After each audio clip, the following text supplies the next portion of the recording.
नमस्कार मेरे प्यारे विद्यार्थियों व विद्वान साथियों, स्वागत करता हूं आपका इनोवेशन स्टडी यूट्यूब चैनल पर। मैं संदीप चौधरी एक बार फिर सामाजिक विज्ञान के ऑब्जेक्टिव क्वेश्चनों के साथ आपके सामने हाजिर हुआ हूं। जैसा कि आप सभी को पता है, हमारी डेली क्लास रहती है सुबह 6 बजे, जिसमें हम सामाजिक विज्ञान यानी एसएसटी के ऑब्जेक्टिव क्वेश्चन कवर कर रहे हैं और उसमें हमारी 5 क्लासें कंप्लीट हो चुकी है। आज हमारी 6 नंबर क्लास रहेगी। अगर वो पीछे वाली क्लास आपने नहीं देखी है तो इस क्लास के आई बटन या फिर डिस्क्रिप्शन बॉक्स में उसका लिंक मिल जाएगा, वहाँ से जाकर के उन क्लासों को फॉलो कर लीजिएगा। चलिए शुरू करते हैं। एक बार क्लास को लाइक करें, शेयर करें और चैनल पर अगर आप नए हैं तो चैनल को सब्सक्राइब कर लेना, पास में लगे बेल आइकन को जरूर दबा लेना, ताकि हम जैसे ही नेक्स्ट वीडियो डालें तो उसका नोटिफिकेशन सबसे पहले आपके पास पहुंचे और आप तुरंत उसका लाभ उठा सको। एक आपकी इंक्वायरी के लिए बता दूं, शाम को 8:15 पे मैथ की क्लास अपलोड होती है, तो वो क्लास भी आप ज्वाइन कीजिएगा। Free of cost completely course आपका मैथ का करवाया जाएगा विद डेसवर्क के साथ में, ठीक है। चलिए आज के सेशन का पहला क्वेश्चन आपके सामने है। कावूर कौन था?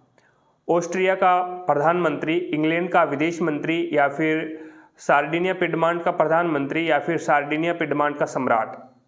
तो फर्स्ट नंबर क्वेश्चन में आपका राइट आंसर हो जाएगा, वो हो जाएगा सार्डिनिया पिडमांट का प्रधानमंत्री हो जाएगा।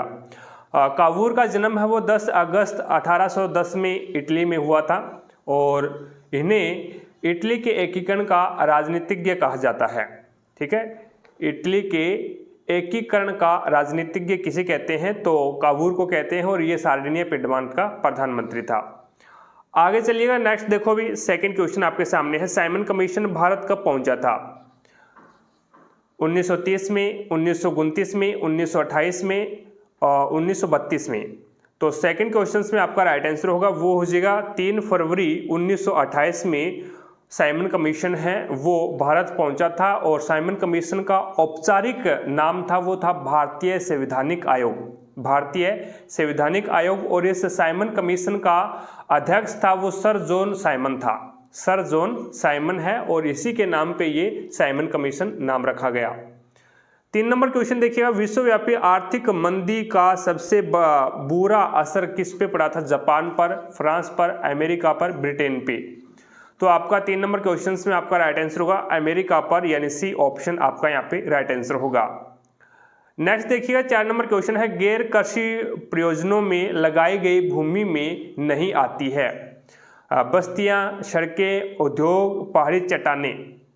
तो पहाड़ी चट्टानें हैं, ये गैर कृषि प्रयोजनों में लगाई गई भूमि के अंतर्गत नहीं आती है, यानी डी ऑप्शन आपका यहाँ पे राइट आंसर होगा, ठीक है। एक विकसित भूमि या फिर बंजर भूमि जो खेती के लिए अयोग्य है उसे,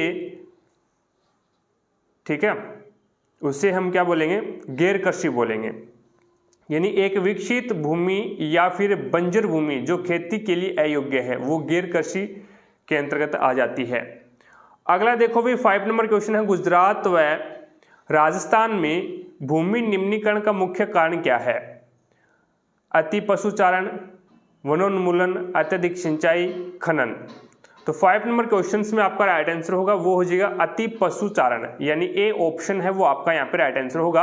और ये अति पशुचारण, ये जो भूमि निम्नीकरण है ये गुजरात और राजस्थान के अलावा मध्य प्रदेश है, महाराष्ट्र है, यहाँ पे भी इसका मुख्य कारण देखा गया है। अगला क्वेश्चन देखिएगा 6 नंबर क्वेश्चन है। निम्न में से कौन सी लुप्त जाति है? कौन सी लुप्त जाति है? एशियाई चीता, निकोबारी कबूतर, एशियाई हाथी, काला हिरण। तो 6 नंबर क्वेश्चंस आपको ये पता होना चाहिए भी लुप्त जाति होती कौन सी है। तो यह वैसी प्रजाति है जो जंगलों या फिर अभयारण्य में सामान्यतः नहीं पाई जाती, वो या तो पाई नहीं जाती या फिर कम संख्या में पाई जाती है, वो लुप्त जाति के अंतर्गत आती है। और इसमें काउंट किया गया है वो एशियाई चीते को काउंट किया गया है, यानी ए ऑप्शन आपका यहाँ पे राइट आंसर होगा। 7 नंबर क्वेश्चन देखिएगा। बेल्जियम में केंद्रीय और राज्य सरकार के अलावा तीसरे स्तर की कौन सी सरकार होती है? तो पंचायती सरकार, सामुदायिक सरकार, अल्पमत सरकार या फिर डमी सरकार? तो आपका राइट आंसर होगा सामुदायिक सरकार, यानी बी ऑप्शन आपका यहाँ पे राइट आंसर होगा। 8 नंबर क्वेश्चन देखिएगा, ग्राम पंचायत के अध्यक्ष को क्या कहा जाता है? एक आसान सा क्वेश्चन है, सरपंच, पंच, जिला प्रमुख, प्रधान। तो ग्राम पंचायत के अध्यक्ष को सरपंच बोलते हैं। ए ऑप्शन आपका यहाँ पे राइट आंसर होगा। नेक्स्ट अगला क्वेश्चन देखिएगा, 9 नंबर क्वेश्चन है, निम्नलिखित में से कौन सा उस प्रणाली को दर्शाता है जिसमें एक ही फसल लंबे चौड़े क्षेत्र में उगाई जाती है? स्थानांतरित कृषि, रोपण कृषि, बागवानी या फिर गहन कृषि? तो 9 नंबर क्वेश्चंस में आपका राइट आंसर होगा वो हो जाएगा रोपण कृषि, यानी बी ऑप्शन आपका यहाँ पे राइट आंसर होगा। रोपण कृषि के अंतर्गत रबड़ है, चाय है, कहवा है, मसाले है, नारियल है, फूल है, ये आते हैं। ठीक है, अगला क्वेश्चन देखो भी 10 नंबर क्वेश्चन है, निम्न में से गैर नवीकरणीय संसाधन कौन सा है? कच्चा तेल, भूमिगत जल, वन, उपरोक्त सभी। तो 10 नंबर क्वेश्चन में आपका राइट आंसर होगा कच्चा तेल, ए ऑप्शन हो जाएगा। वे संसाधन जिन्हें एक बार उपयोग करने के बाद फिर से पुनः स्थापित किया जा सके वो क्या कहलाते हैं आपके? तो वो आपके पुनः उपयोग किया जा सके वो आपके नवीकरणीय, गैर नवीकरणीय संसाधन कौन सा है, ये यहाँ पे पूछा है। तो वो नवीकरणीय संसाधन के अंतर्गत गिने जाएंगे। तो 10 नंबर क्वेश्चंस में ए ऑप्शन हो जाएगा। भूमिगत जल है, वन है, ये सारे के सारे किसके अंतर्गत आते हैं? नवीकरणीय संसाधन के अंतर्गत आते हैं। और वे संसाधन जिन्हें एक बार उपयोग करने के बाद पुनः स्थापित किया जा सके और पुनः उपयोग में लाया जा सके वो नवीकरणीय संसाधन के अंतर्गत आ जाएगा। अगला क्वेश्चन देखिएगा, 11 नंबर क्वेश्चन है, निम्न में से निजी क्षेत्रक का उदाहरण है। निजी क्षेत्रक का उदाहरण कौन सा है? भारतीय रेलवे, डाकघर, रिलायंस इंडस्ट्रीज लिमिटेड, उपरोक्त सभी। तो एक ऐसी औद्योगिक, व्यापारिक या फिर वित्तीय इकाई से है जिन पर व्यक्तियों या गैर सरकारी संस्थाओं का स्वामित्व एवं प्रबंधन हो, वो क्या कहलाती है? निजी क्षेत्रक कहलाता है। और निजी क्षेत्रक में जैसे कि मारुति उद्योग है, हिंदुस्तान लीवर लिमिटेड है, बजाज है, ठीक है, रिलायंस इंडस्ट्रीज लिमिटेड है, ये निजी क्षेत्र के अंतर्गत आते हैं। सी ऑप्शन हो जाएगा। भारतीय रेलवे ये सार्वजनिक हो गया, डाकघर है ये सार्वजनिक हो गया।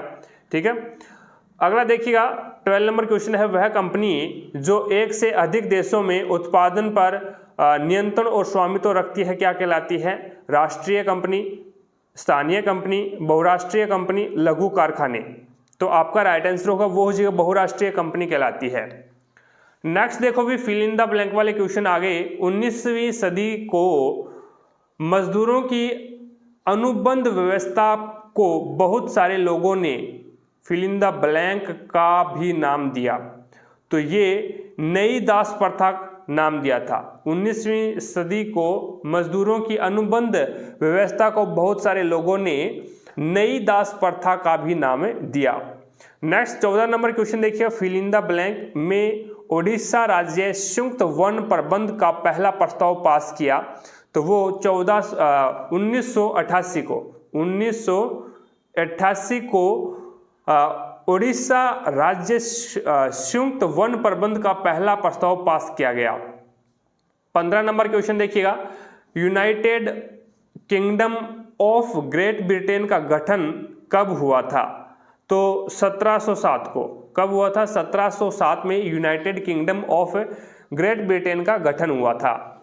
नेक्स्ट देखो भी 16 नंबर क्वेश्चन है, फिल इन द ब्लैंक में गिरावट के परिणाम स्वरूप राष्ट्रीय और राज्य सीमाओं का ख्याल नहीं करते। तो वो हो जाएगा पर्यावरण। पर्यावरण में गिरावट के परिणाम स्वरूप राष्ट्रीय और राज्य सीमाओं का ख्याल नहीं करते। तो पर्यावरण फिल इन द ब्लैंक में आ जाएगा। 17 नंबर क्वेश्चन देखिएगा, कपास एक प्राकृतिक उत्पाद है और कपड़ा एक फिल इन द ब्लैंक है, तो विनिर्मित उत्पाद है। तो फिल इन द ब्लैंक में आ जाएगा विनिर्मित। कपास एक प्राकृतिक उत्पाद हो जाएगा और कपड़ा एक क्या हो जाएगा? विनिर्मित उत्पाद हो जाएगा। नेक्स्ट देखो भी 18 नंबर क्वेश्चन है, वर्तमान में विश्व के लगभग फिल इन द ब्लैंक देश विश्व व्यापार संगठन के सदस्य हैं। तो वर्तमान में विश्व के लगभग 164 यानी 164 देश विश्व व्यापार संगठन के सदस्य हैं। तो आज की क्लास में हमने 18 क्वेश्चंस कवर किए हैं। आई होप सभी क्वेश्चंस आपको समझ में आ गए होंगे। अगर फिर भी कोई भी क्वेश्चंस में आपको डाउट लगती है तो मुझे कमेंट सेक्शन में कमेंट जरूर करें। आपकी डाउट को क्लियर किया जाएगा। क्लास पसंद आई है तो दिल से लाइक करना, शेयर करना और सभी दोस्तों के साथ में शेयर करना ताकि सभी दोस्तों को क्लास का लाभ मिल सके। चैनल पर अगर आप नए हैं तो चैनल को सब्सक्राइब कर लें, पास में लगे बेल आइकन को जरूर दबा लें ताकि जैसे ही नेक्स्ट वीडियो लेके आएँ तो उसका नोटिफिकेशन सबसे पहले आपके पास पहुंचे और आप तुरंत उसका लाभ उठा सको। तो आज की क्लास में इतना ही, मिलेंगे हम नेक्स्ट क्लास में, तब तक के लिए जय हिंद, जय भारत।